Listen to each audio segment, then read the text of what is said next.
Conhecer a nossa história e a história da nossa família pode ser uma viagem mágica. Pode ser muito interessante e nos aproximar dos nossos familiares, fazer entender alguns acontecimentos que se repetem de repente na nossa família, entender mais as nossas raízes. E até buscar documentos que podem levar você a reconhecer uma dupla cidadania, como por exemplo a cidadania italiana. E existe uma plataforma gratuita chamada Family Search que pode nos auxiliar a fazer essas pesquisas e entender mais sobre a história e quem sabe achar alguém da sua família que você não sabia. O Family Search é uma ferramenta incrível, gratuita, porém não muito intuitiva, mas tem muita informação lá. E para entender os segredos de saber realmente mexer da forma correta no Family Search, eu convidei o genealogista e bacharelando em História Gustavo Pedroso, que vai ensinar como utilizar da forma correta o Family Search. Eu gravei esse vídeo já há alguns dias. Nós tentamos fazer uma live em uma outra plataforma que caiu várias vezes e a gente tomou a decisão. Vamos utilizar uma outra plataforma, a gente grava e aí não tem erro. Que é bom, assim você pode salvar, compartilhar, assistir várias vezes se for o caso e não tem mais erro. Gustavo, ensina pra gente os segredos do Family Search. O Family Search é um do maior repositório de fontes genealógicas do mundo. E ele tem na casa dos milhões de registros diferentes do Brasil. Mas não é um site tão intuitivo, não é tão fácil de usar e muitas pessoas acabam utilizando ele de maneira incompleta. Eles só digitam o nome, vê que não tem, desistem. Mas quando o site, na verdade, tem bem mais recursos que isso, tem bem mais coisas que você pode achar sem digitar o nome. E hoje no vídeo eu vou falar um pouquinho sobre as principais formas de pesquisa. O que a gente tem observado é que as pessoas falam: nossa, eu fiz de tudo, eu pesquisei de todas as formas e não achei. Então, hoje você vai mostrar o segredo para conseguir realmente pesquisar de todas as formas, é isso? Sim, exatamente. Eu vou mostrar como realmente usar, como usar ou a pesquisa por nome em registros indexados, como pesquisar na árvore familiar coletiva e como pesquisar Hum. nos registros não indexados, no catálogo. E esse é o grande trunfo do Family Search, é a galinha dos ovos de ouro, que lá tem milhões de registros brasileiros que o livro é microfilmado e você não acha digitando nomes. Então, esse daqui é um vídeo daqueles para salvar, para pegar o caderninho, porque as dicas são preciosas, né? Então vamos lá, tá? Esse é o site familysearch.org/pt. Caso a pessoa não tenha uma conta, ela vai em criar uma conta e daí aqui no canto. E aqui, caso já tenha uma conta, entrar no sistema. A gente vai ver os principais métodos de pesquisa.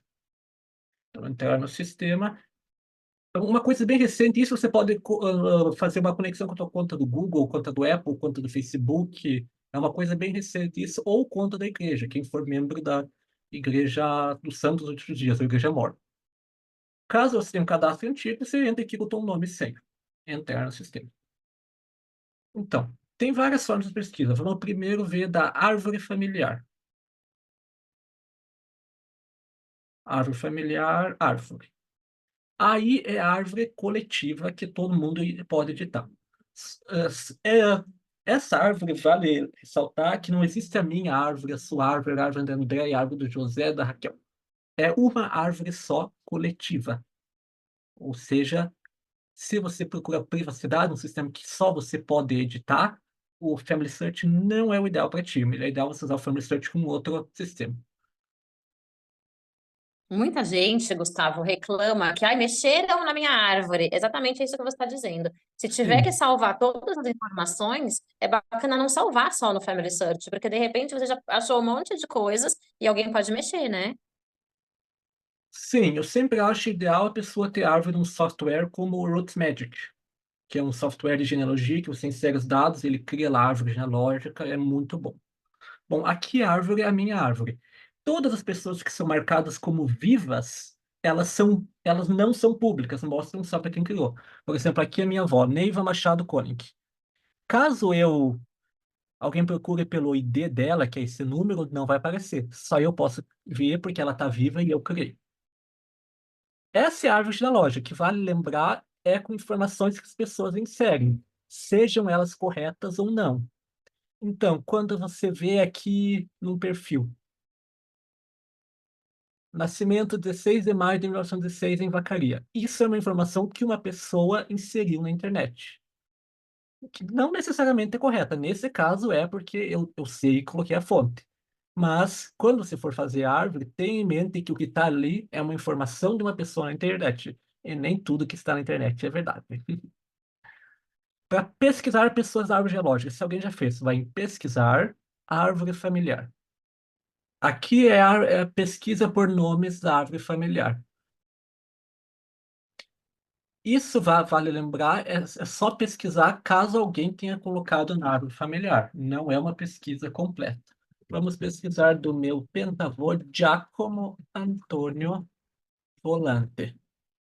Aqui pode pesquisar com alguns dados como local, cidade de nascimento, por enquanto vou deixar em branco. Eu sei que ele era casado com Isabela. Isabela. Vamos procurar aqui.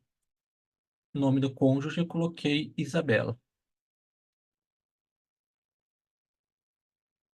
E é justamente isso. Nascido em 22 de agosto de 1822 em Cantalupo, casado em 10 de fevereiro de 1852 em Casal Baliano, falecido em 11 de julho de 1861 em Cantalupo, filho de Antônio Maria Volante e Maria Wagner Rossi, casado com Maria Isabela Guazotti. Essas são as informações que alguém, no caso eu, inseriu na árvore genealógica. Eu sei que os dados são corretos, mas sempre vale ressaltar que você não pode confiar cegamente, a não ser que a pessoa tenha anexado fontes ou que você saiba que é correto, certo? Então vamos lá. Na pesquisa por registros. Pesquisar registros. Aqui é para pesquisar registros indexados. Primeiro, o que é indexação? Indexação é o ato de procurar um registro e extrair dele os dados principais. Por exemplo, tem muitos registros ali que são indexados: registro de nascimento, casamento, morte, imigração e todo tipo de registro. Vamos procurar de novo pelo Giacomo para fazer um teste.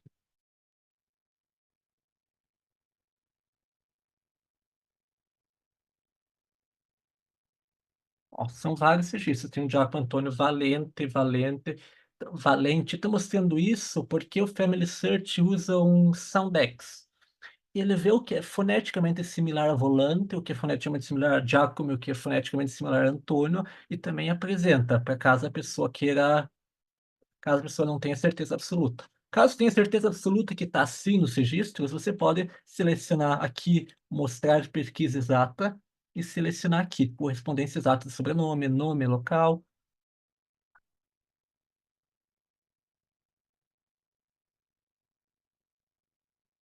Aqui, casado com Isabel Grazotti, que o original é Guazotti.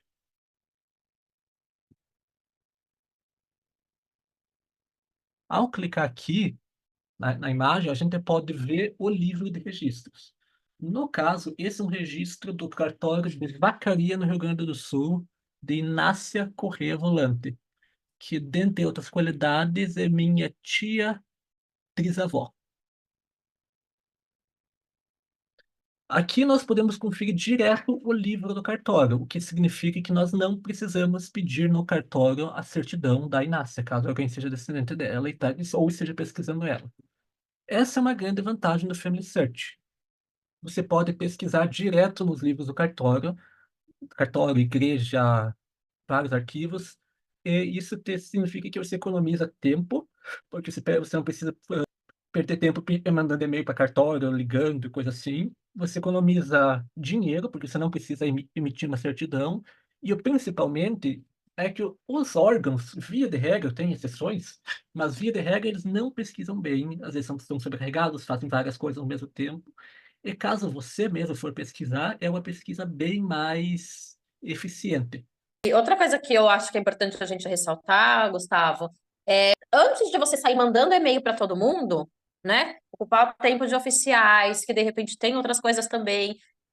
que de repente podem estar deixando de responder uma pessoa que está com todos os dados, tentar afunilar ao máximo, né? O oficial do cartório, o pesquisador, a moça da igreja que pesquisa, geralmente eles não são pessoas que fazem várias pesquisas de uma vez. E isso diminui a atenção. Fora que às vezes tem variações enormes de local, de sobrenome, que se você vê, você reconhece. Mas se o oficial vê, ele não vai reconhecer, porque ele não conhece bem a história da sua família. Uma dica importante que eu, na hora de pesquisar no catálogo, nos registros e na árvore familiar. Caso a pessoa não tenha certeza do sobrenome. Eu não sei se está volante, volante, volanta, volanto. Então você coloca volante e no fim um ponto de interrogação. O ponto de interrogação significa que vai ter um caractere, uma letra, ali no fim, que pode ser qualquer uma. Ele vai procurar com volanta, volante, volante, com uma consoante no fim, ele vai procurar por todas essas variações. Isso é o que chama de coringa, é uma coisa bem importante. Outra coisa importante é um outro tipo de coringa, que é o asterisco. O asterisco vai precisar todos os sobrenomes que começam com voo e tem alguma coisa depois. Por exemplo, Volpe, todas essas variações. Ó, Volpe, Volpe, Volpicelli, Volani, Voltolini. Digamos que a gente saiba que começa com voo e acaba com T. Então você vai procurar assim. Se você não sabe o que tem o voo e o T. Pode ser uma, pode ser cinco, pode ser 10 letras diferentes. Então pesquisa assim. Vai mostrar todos os sobrenomes que começam com voo e acabam com T. Volivate, Volonté, Volante, Volante, Volonté, Volete. Então, essa é uma coisa que muita pouca gente usa. Os corinhas. Então, agora para a melhor parte do Family Search. O catálogo. Você vai clicar em pesquisar e catálogo. O catálogo é onde você olha os registros digitalizados. Alguns foram indexados e alguns não.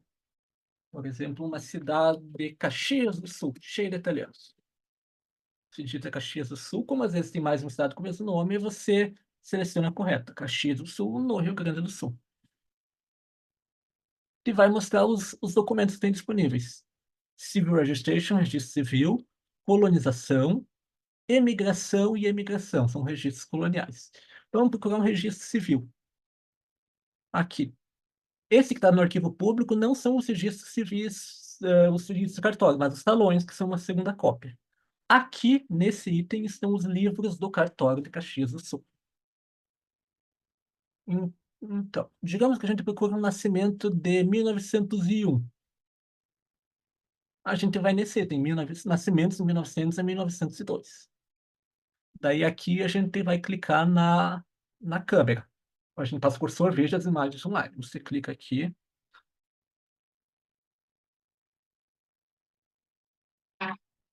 Vai abrir o livro de registros do cartório. Isso é direto o livro do cartório.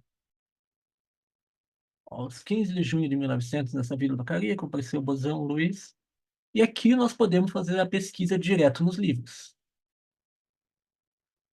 A maioria dos livros e registros tem 200 folhas. Isso é uma informação importante para o seguinte. Geralmente os livros têm índices que ajudam a localizar. Como começa na imagem 5, mais 200 folhas, 205. Vamos ver se tem índice esse livro. Tem. Ó, então eu sei que na folha 49 tem o registro de Ângelo Della Gasperin. Na, pá- na, na 15 tem o registro de Arthur Furanese, Alexandre Casagrande depois. Então, esse é o principal jeito de pesquisar, no catálogo. Vamos, um outro exemplo por onde tem uma complicação maior. Só um registro de óbito em Vacaria. Vamos dizer que a gente está procurando o óbito de Luiz Volante em Vacaria na década de 1920. Aí vai ter uma dificuldade a mais. Vacaria. Rio Grande do Sul.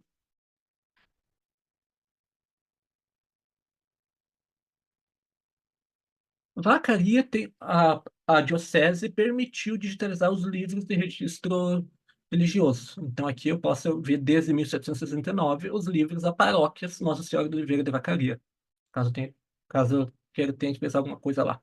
De Vacaria, Civil Registration e seleciona aqui, que é o item dos livros de cartório.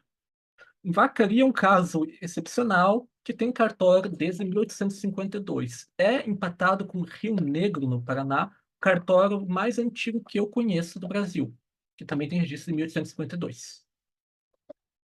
Vamos ver, a gente vai procurar um óbito de mais ou menos 1920. Então, aqui, vai nesse item, óbitos de 1889 a 1926.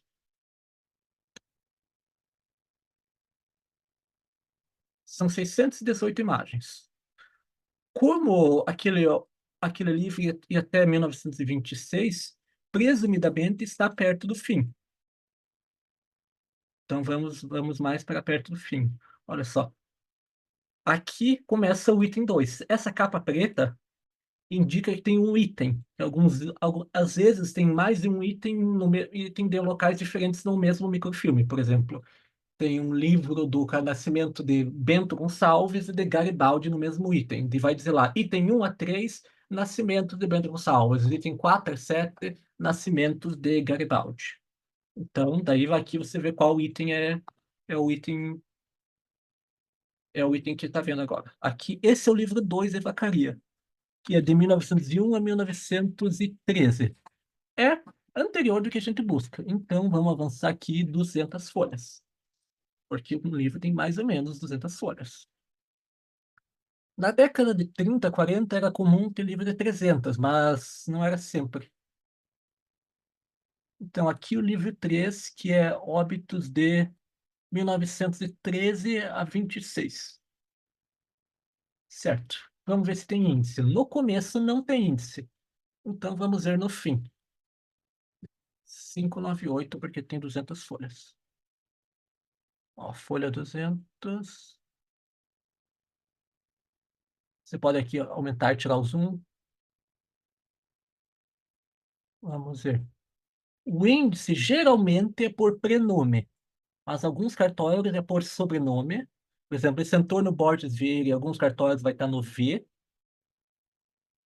em alguns cartórios vai estar no A, alguns cartórios é misturado. Tem alguns registros que estão lançados por sobrenome, outros por prenome. Então, aqui no B, vamos avançar uma página até o L, que a gente está procurando Luiz Volante. H, I, J.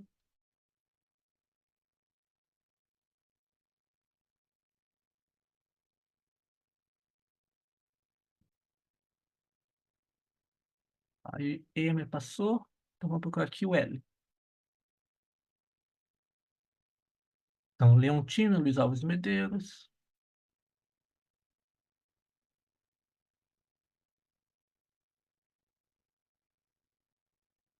Luiz Anderson. Luiz Gilbert, Leonor, Luiz Vieira. Aí, Luiz Volante, folha 172V e 173. Então, a gente sabe que está nessa folha. Então, como saber qual que é essa folha? Vamos clicar numa folha aleatória aqui. Essa aqui. 166. Para 173, faltam 7 folhas. 164 mais 7, 5, 101. Aqui, folha 173 e 172V. Antônio Renato. E aqui o registro número 51, registro de óbito de Luiz Volante. Às vezes acontece do registro tá meio ruim de ler. Ele tem essas ferramentas. Vai ferramentas, você pode inverter as cores, deixar o fundo preto e a coisa branco, e ajuste de imagem. Você pode aumentar o brilho e diminuir o brilho, aumentar o contraste e diminuir o contraste, que dependendo do registro, essas ferramentas podem tornar ele mais legível. Aqui inverter não adianta, mas assim, eu achei mais legível, pelo menos, aí o registro. Então, essa é uma ferramenta que também pouca gente conhece. Aqui, essa é a grande vantagem do Family Search. Eu posso olhar direto o óbito. Isso me evita de perder uma certidão.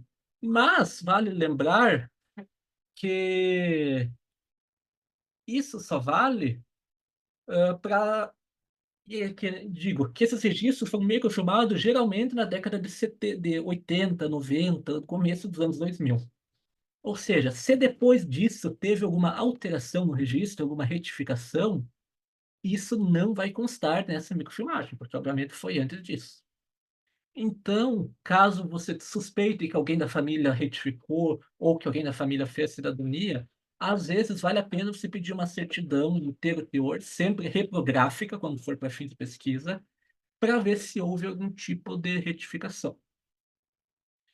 Tem uma outra coisa em pesquisar que é genealogias. Esse é pouco útil para nós do mundo latino, assim por dizer.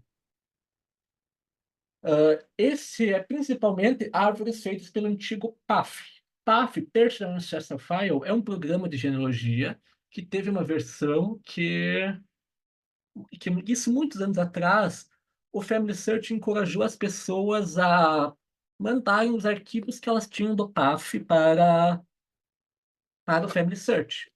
E esses arquivos foram aí para genealogias. Para nós do mundo latino, não costuma ter muita coisa.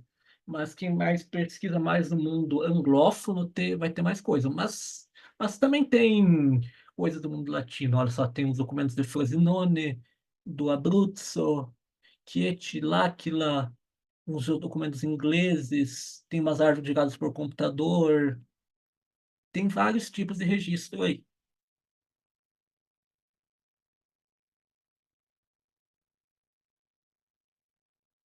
E essas são as principais maneiras de pesquisar no Family Search. Agora consegue saber mais ou menos como fazer uma pesquisa mais eficiente, mais que você não perde tempo e de maneira que você consiga produzir resultados. Uma outra observação que é importante fazer é quando você está vendo um livro de registros e ele tem um índice, não confie cegamente no índice, porque os índices são falhos, eles têm lacunas, têm acentos que foram lançados no livro, mas não foram lançados no índice. Então é sempre bom fazer uma pesquisa mais folha por folha, acento por acento, caso você tenha realmente convicção que o registro está ali e ele não está no índice, porque é uma coisa muito comum, especialmente no Brasil, isso. Uma coisa importante de ter em mente é que o Family Search não tem registro do catálogo de todos os locais. Não são todos os órgãos que permitiram a digitalização dos registros.